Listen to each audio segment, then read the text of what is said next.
I want to share some of our view on striving for the cooperation in a strategic dilemma.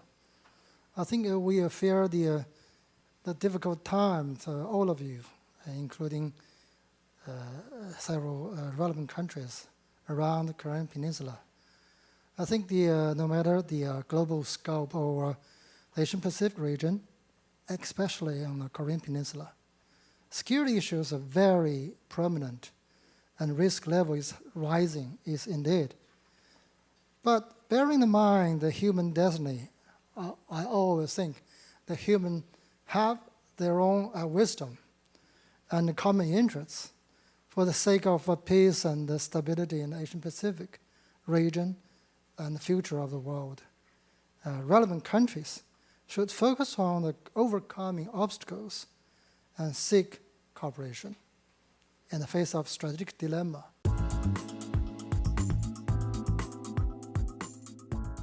First, the basis and the principles for the cooperation between the relevant countries on the Korean Peninsula still exist.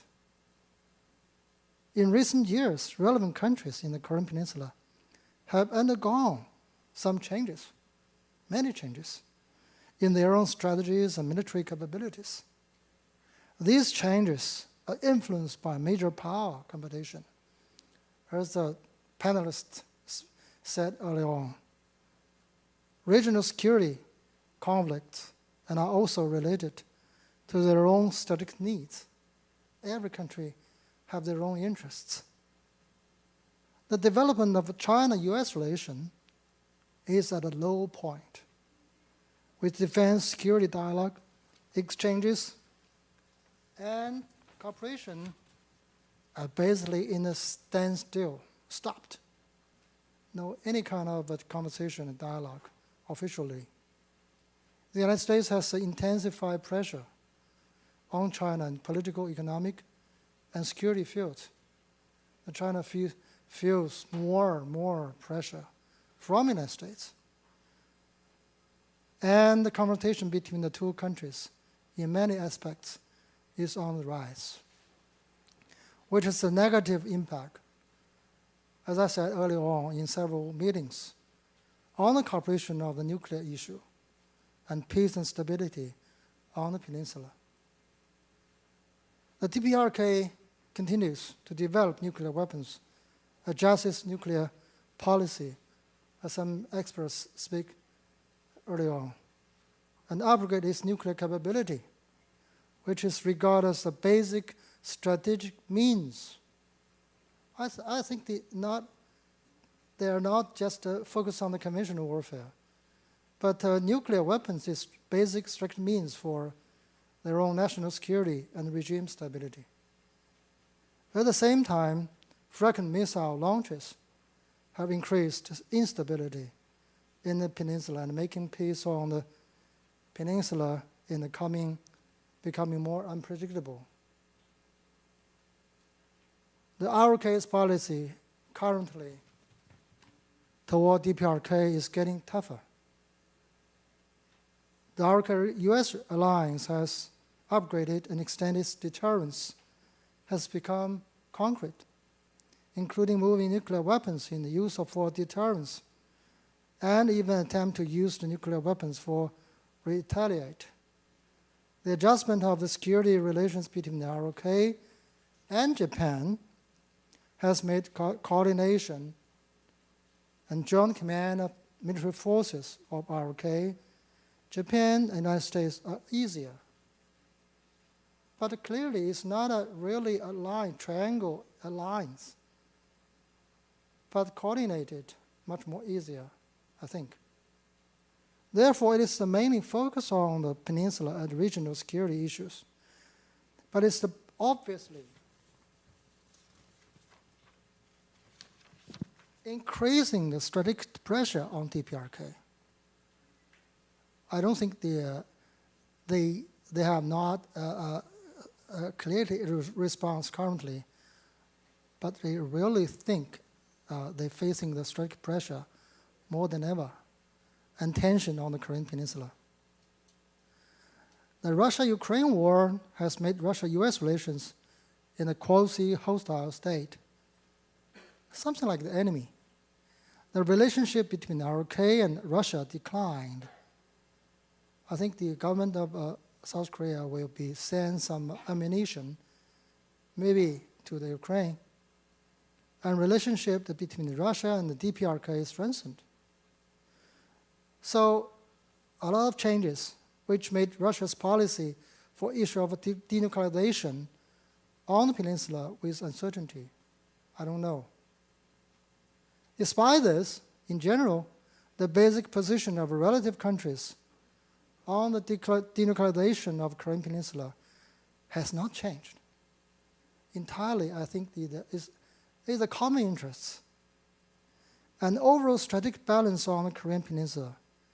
What I mean is the overall strategic balance on the Korean Peninsula, also fragile, but still exists. Therefore, the possibility of sudden change, I mean the crisis suddenly changed the peninsula within a certain period of time, is relatively small. Someone maybe think will be happen next time, okay, is very quickly. I don't think so. And the basis on architecture for the relevant parties to seeking cooperation still exists. We should look the other side.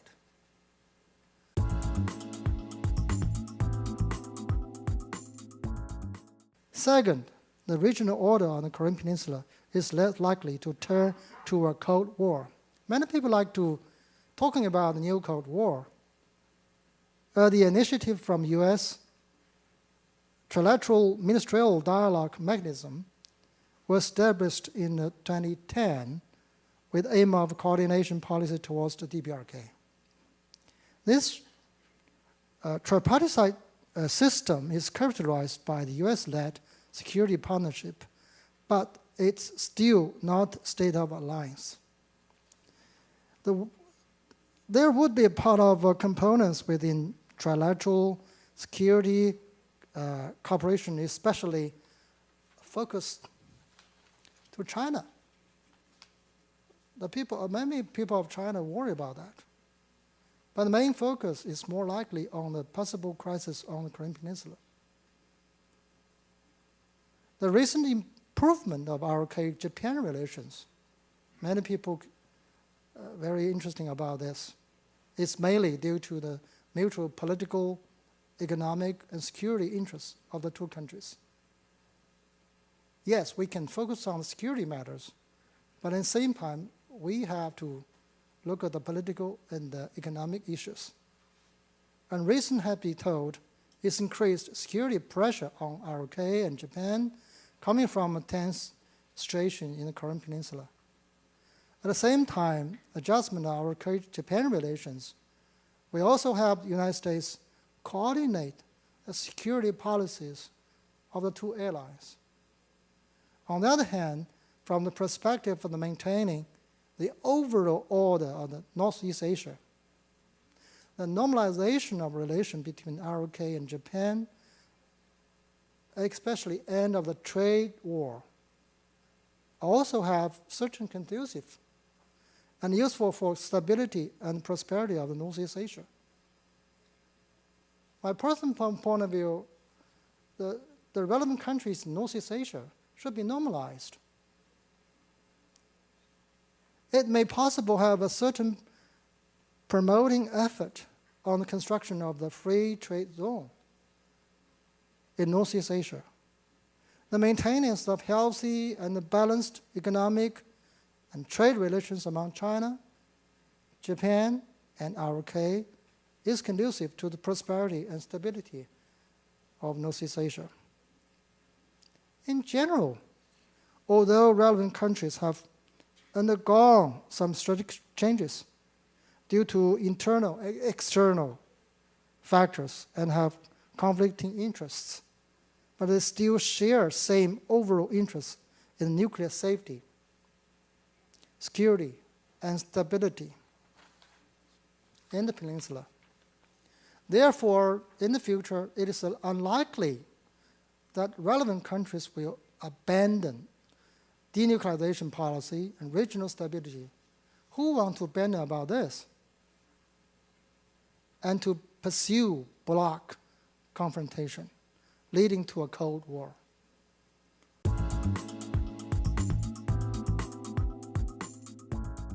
Third, in the complex international environment, countries and still seek space for cooperation on the Korean Peninsula.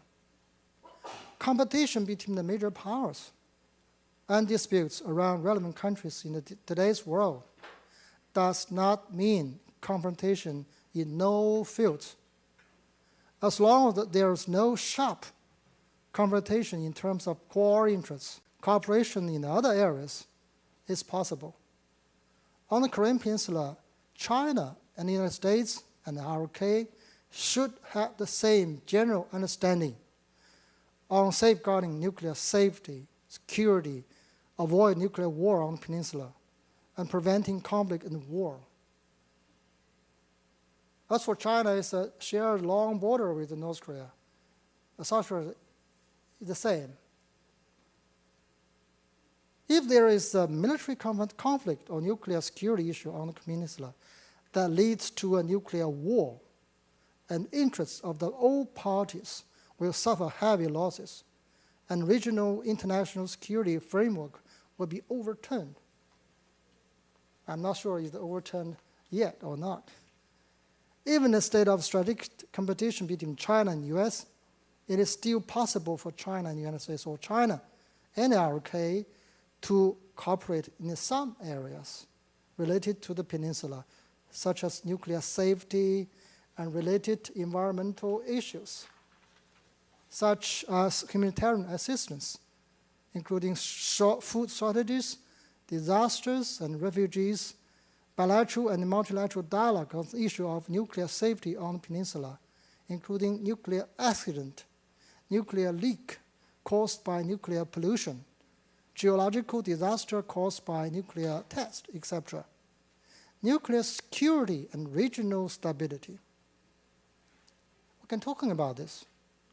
All parties should make practical efforts to reduce tensions on the peninsula. It should be noticed that although bilateral dialogue between the US and our DPRK is important, but it cannot truly resolve the nuclear and security issues entirely on the peninsula, because the peninsula issue involves interests of all parties. 3, and lastly, although the six-party talks which aim at resolving nuclear safety, security, and stability on the peninsula have been suspended, someone said it stopped, someone said it's failure. But the basic rules and the principles are not updated. If there is no effective framework for multilateral talks and dialogues for time being, in my perspective, any possible bilateral, maybe 2, maybe 3, maybe 4, maybe 5, and multilateral dialogue with the aim of promoting denuclearization, security and stability on the peninsula will be useful.